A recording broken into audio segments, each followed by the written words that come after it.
So the question is, do you have a CDL or do you just have a regular license for driving limos?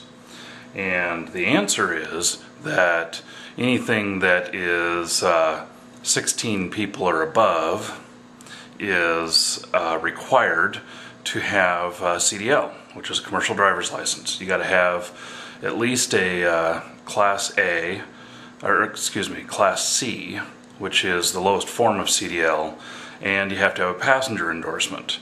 This is a federal requirement. It's not something that is state by state, although states may have other regulations. Anyway, so when you have a CDL, you have to do something that's called a logbook. And let me show you my logbook here. This is my logbook, and I have started filling one out. And you can see here I've got my date, which is a couple days ago, and then it's got the off-duty time and non-driving times. Like this is on the 24th. This is when I was in the office, which was from 6:30 a.m. until 2 p.m. and I have to add up the total number of hours here. And then on the next day I show again where I started duty, and this is all time in the office. I wasn't doing any driving. I have to show that I did 11 hours in the office yesterday. I do a 70 hours in 8 days method, and so I have a total of 18.5 hours, which you gotta then say, okay, out of 70, how many's left? And that's 51.5. And then you also got to do how many in the last 8 days.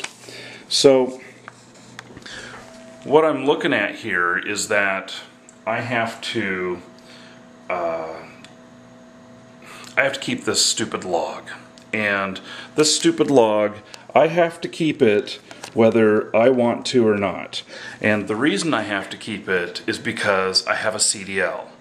So the big debate is that our non-CDL chauffeurs, they do not have to keep these logs, and they do not have to follow some of the same regulations.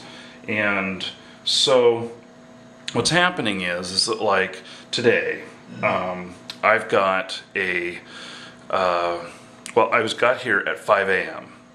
Here in the office, and then I see that we have a request for service from 7 to 10 p.m. tonight. That's something that I would physically be able to do.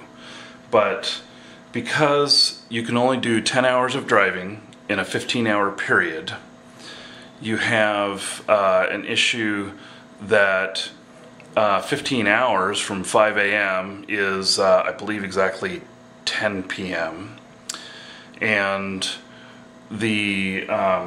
so I can't really do this run because it doesn't end until 10 p.m. and so it's going to put me over my hours, which is a CDL requirement.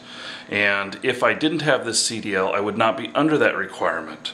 So in effect, I am being penalized for having a higher class license and holding and having, demonstrated a higher level of skill.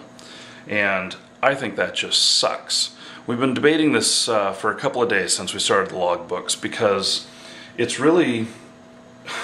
just so screwed up.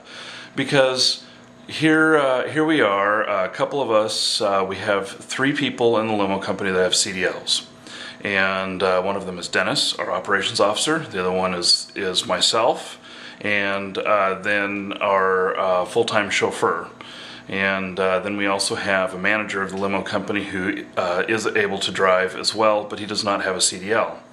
And so I'm looking at this going, okay, I am working my normal hours at the business here, running multiple companies, and I don't mind taking a run every Saturday or once in a while, taking a run and doing it. But the problem is that when you look at the fact that I've got 11 hours here, and I'm gonna do that, 5 days a week, and then to have the time on Sunday or Saturday, it's going to put me close to the range of being ineligible to drive. And that's all because I have a CDL. Now, if I were to drop my CDL, then I could go over these limits.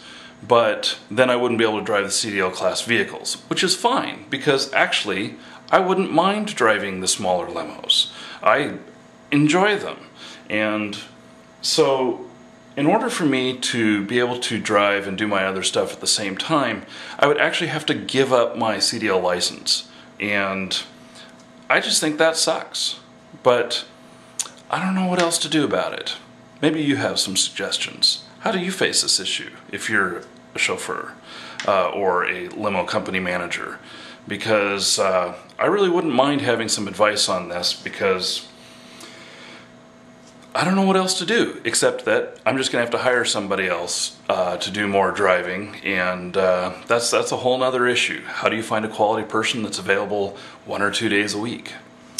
You know, it just all sucks, because I would really like to do it myself, but at this point, based on the way the system works, I'm not going to be doing much driving. Okay, so this is an actual water cooler conversation, as Dennis says. So Dennis was reviewing the first half of this video, and he takes objection to my being ticked off about being under the CDL terms. And what is your objection? The reason being that any CDL driver is glad to have a larger a license for larger vehicles because it makes more money. Complaining that your license is too high, that it doesn't allow you to drive a small vehicle that makes such a smaller amount of money for you, is ridiculous. And my theory on this is, okay, so yes, if I were a employee and I were trying to make as much money as I could, I of course would take the largest vehicle I could that would make the most money when I'm, and use my license to its fullest ability. But I'm an owner of a company who, I just want to see the company be successful, and it doesn't matter to me which vehicle it is.